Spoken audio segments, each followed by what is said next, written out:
اعوذ باللہ من الشیطان الرجیم، بسم اللہ الرحمن الرحیم۔ آج ہم نے پڑھنا ہے بیٹا ہمارا یہ جو مڈ وائفری کے لیکچر ہیں، کلچر ثقافت کے مسائل، یہ آج ہم نے پڑھنا ہے۔ یہ ہماری بک کا جو پیج نمبر ہے وہ 59 ہے بیٹا۔ تو جن ممالک میں کئی ثقافتوں، مذاہب اور نسلوں یا قبیلوں کے باشندے کثیر تعداد میں رہتے ہوں، وہاں مڈ وائف کو ان تمام باشندوں کے پس منظر اور ضروریات سے واقفیت چاہیے۔ یہ حاملہ کے نقطہ نظر سے بے حد ضروری ہے بیٹا۔ کوئی عیسائی ہے، کوئی ہندو ہے، کوئی مسلمان ہے، ان کی نسلیں، ان کے قبیلے الگ الگ ہیں۔ یہ نہ ہو خدا نخواستہ کہیں عیسائیوں میں جا کے مسلمانوں کی باتیں کر دے یا مسلمانوں میں جا کے عیسائیوں والی کر دے تو لڑائی ہو جائے، یا اس طرح کا کوئی سسٹم نہ بنے۔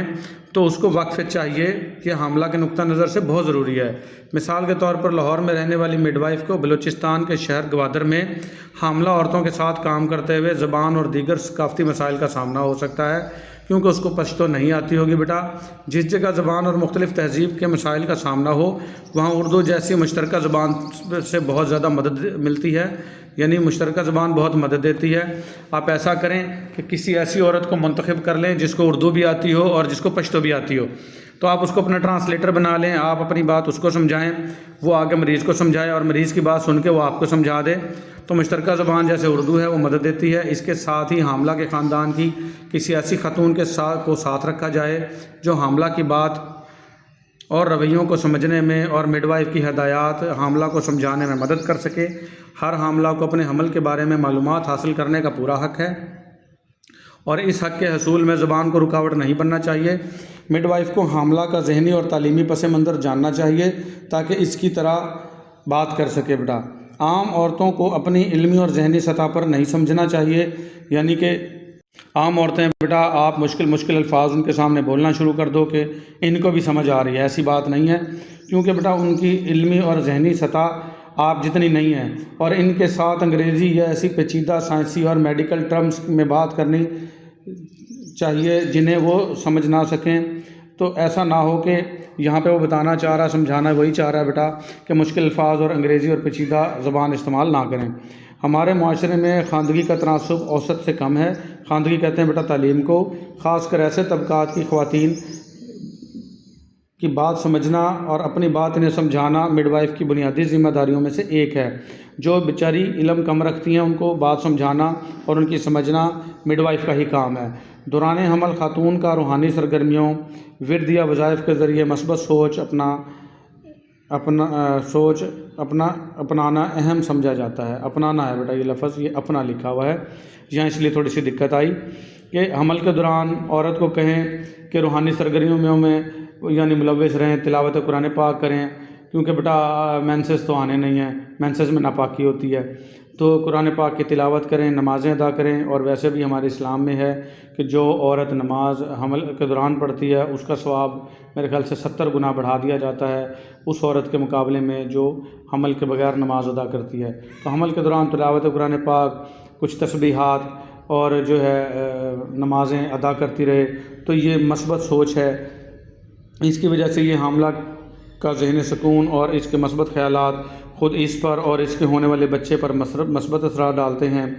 تاہم اس کا مطلب یہ نہیں کہ حاملہ کی جسمانی اور غذائی ضروریات کو نظر انداز کر دیا جائے یا کم اہم سمجھا جائے۔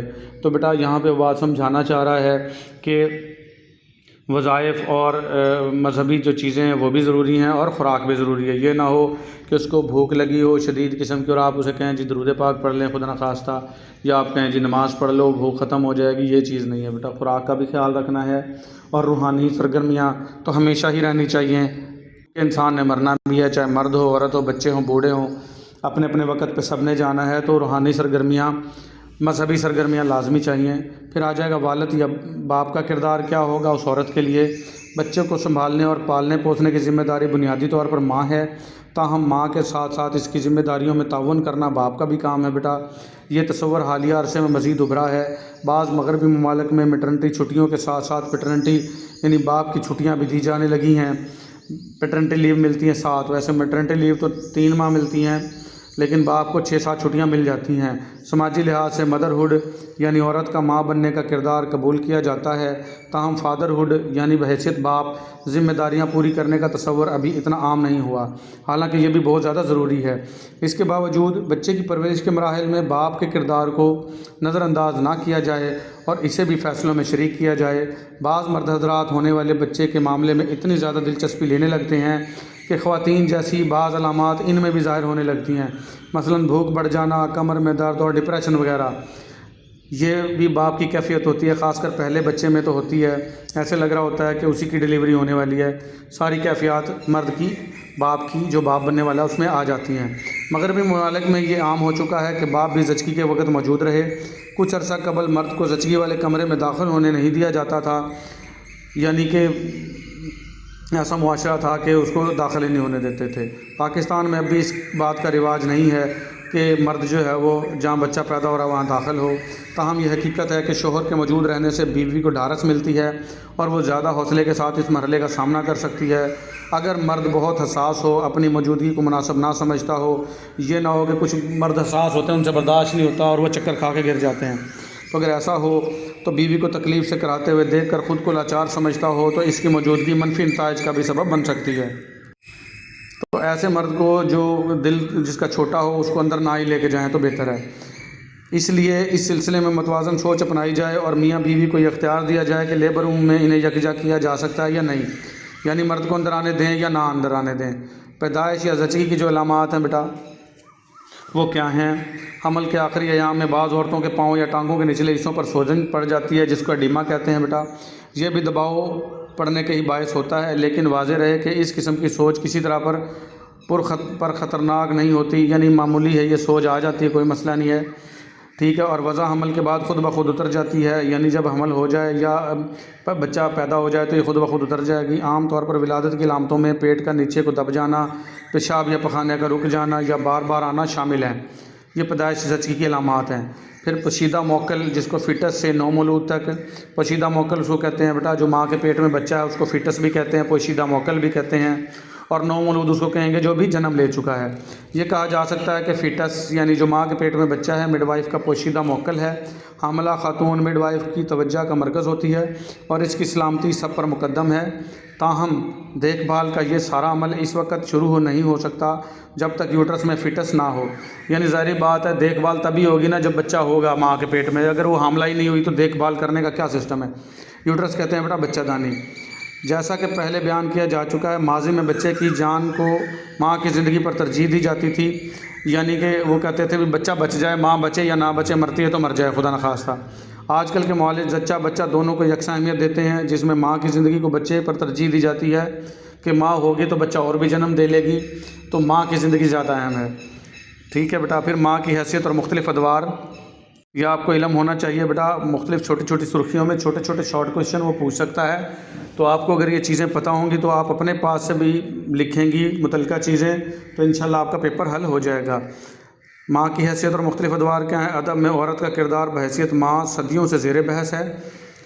اس حقیقت کے باوجود یہ نسبتاً حال ہی کی بات ہے کہ ماں ہونے کی حیثیت کو تحقیق کے قابل سمجھا گیا۔ ماں کو عموماً 3 طرح سے پیش کیا جاتا رہا ہے بیٹا۔ سب سے پہلا ہے تاریخی لحاظ سے، پھر آ جائے گا تحلیلی نفسی یعنی سائیکو انالیٹیکلی کے طور پر، اور داستانی طور پر۔ تو پہلے لوگ جو ہے نا وہ ماں کو اتنا زیادہ اہمیت نہیں دیتے تھے، لیکن اب اہمیت دی جانے لگی ہے بیٹا۔ ایک چوتھی جہت بھی ہے جو آج کے سماجی سائنسدانوں میں زیر بحث ہے، اور وہ یہ ہے کہ حقیقی زندگی یعنی ریئل لائف کی ماں۔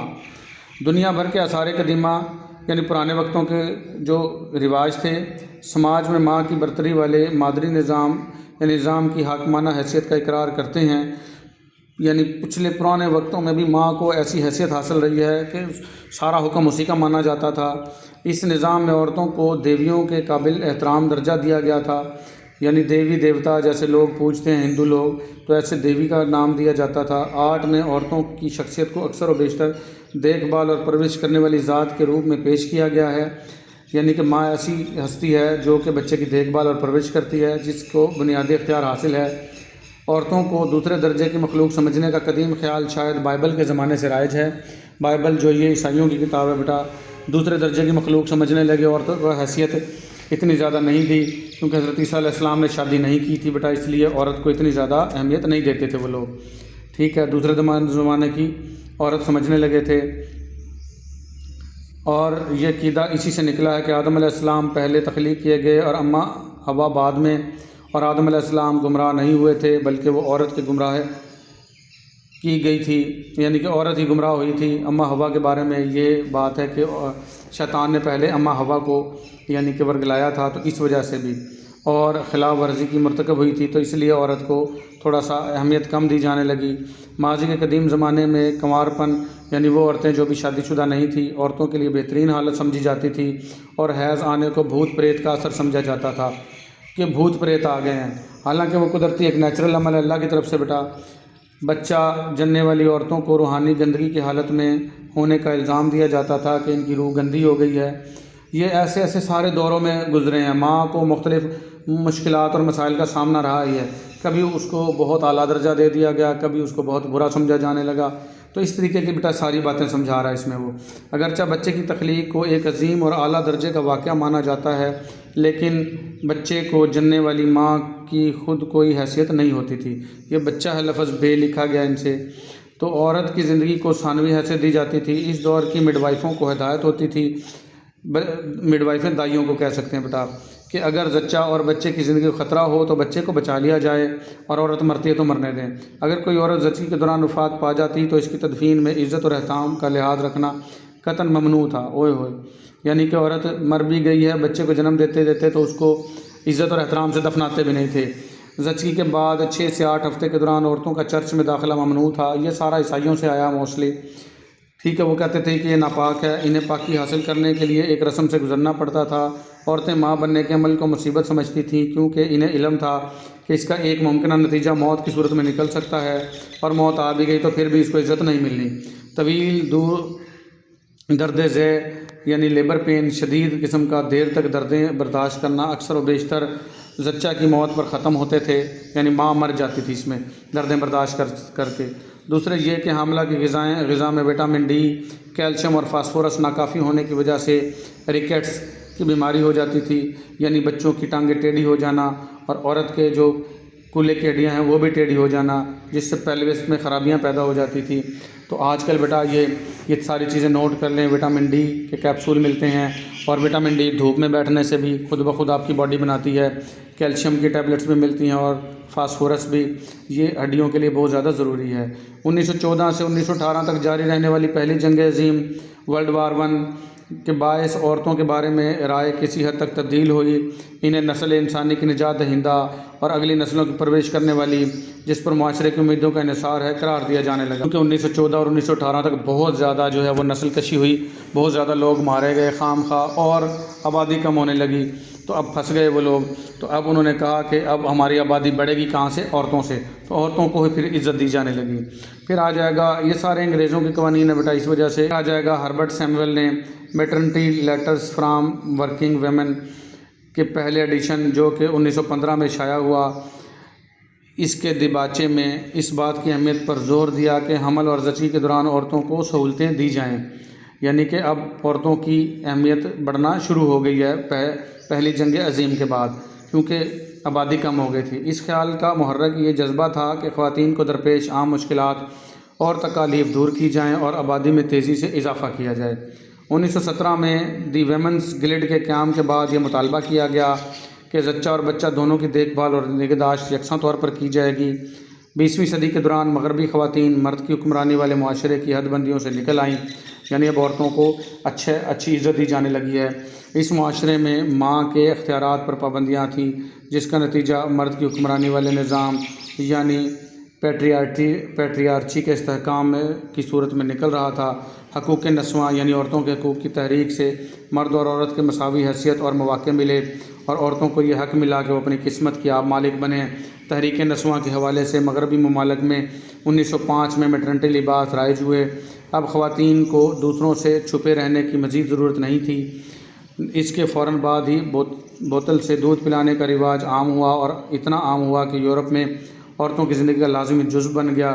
پہلے یہ کہتے تھے کہ عورت جو ہے وہ صرف بچے کو پالنے والی ہے، صرف اپنے چھاتیوں سے ہی دودھ پلائے گی، یعنی فیڈر سے دودھ نہیں پلائے گی، لیکن اب یہ رواج عام ہو چکا تھا۔ اس کے نتیجے میں عورت کو یہ سہولت ملی کہ وہ ماں کی حیثیت سے اپنے اوپر عائد ہونے والی بعض ذمہ داریوں سے سبکدوش ہو جائے۔ زچگی کے دوران اس کے بعد ہونے والی اموات کی شرح بدستور بلند رہی، جس کی وجہ سے موت کا خوف پیدائش کے عمل کے ساتھ وابستہ رہا۔ چنانچہ لیبر درد ذیل جس کو کہتے ہیں بیٹا، یعنی پیدائشی دردیں کم کرنے کے طریقے دریافت کیے گئے، جس سے عورتوں کو حوصلہ ہوا اور انہیں یہ حق ملا کہ ڈاکٹر تکلیف کے بغیر زچگی کی سہولت میں پیش نہیں کرتا تو وہ ایسے ڈاکٹر سے علاج کرانے سے انکار کر دیں۔ یعنی کہ اب آج کل بیٹا وہ پیٹوسن ڈرپ لگا دیتے ہیں، اس سے وہ آکسیٹوسن انجیکشن ہوتا ہے تو وہ اس سے درد کم ہوتا ہے اور جلدی بچہ پیدا ہو جاتا ہے، یا بڑا آپریٹ کر دیتے ہیں، بڑا آپریٹ سے جو بچہ ہے وہ ایسے ڈیلیور کروا لیا جاتا ہے اور زیادہ دردیں برداشت نہیں کرنی پڑتی۔ تو ایسا ان کو حق دے دیا کہ جو ڈاکٹر آپ کو زیادہ تکلیف دے اس کے پاس نہ جاؤ، جو تکلیف کو کم کرے اس کے پاس جاؤ۔ اتفاق سے تقریباً اسی وقت انتخابات میں عورتوں کو ووٹ ڈالنے کا حق بھی دیا گیا، یعنی حق دینے کی تحریک بھی شروع ہوئی اور عورتوں سے تعلیم کے حق اور انفرادی حیثیت کے مطالبہ کر دیا۔ تاہم ماں بننے اور اس سے متعلق معاملات بنیادی طور پر مردوں ہی کے کنٹرول میں رہے۔ پھر آ جائے گا بیٹا 1939 سے 1945 کی دوسری جنگ عظیم ہوئی، اس نے تبدیلی کے عمل کو تیز کیا، اس میں بھی بہت زیادہ لوگ مرے تھے۔ 2 جنگیں بڑی ہوئی ہیں بیٹا۔ اس کے بعد ٹیکنالوجی میں پے در پہ ترقی نے اسے تیز تر کر دیا۔ 1960 کے عشرے تک دیگر سہولتوں کے ساتھ میڈیکل ٹیکنالوجی کی یہ سہولت بھی حاصل ہو گئی کہ مخصوص مشینوں کے ذریعے ماں کے پیٹ میں موجود بچے کے دل کی دھڑکن کو مانیٹر کیا جا سکے، یعنی الٹرا ساؤنڈ آ گیا۔ اس پیش رفت سے ماں اور بچے دونوں کا تحفظ بہتر بنانے میں مدد ملی۔ برطانوی حکومت نے مہم چلائی کہ کوئی زچگی گھر میں نہ ہو اور ہر زچگی ہسپتال میں کرائی جائے تاکہ زچہ اور بچہ محفوظ رہیں۔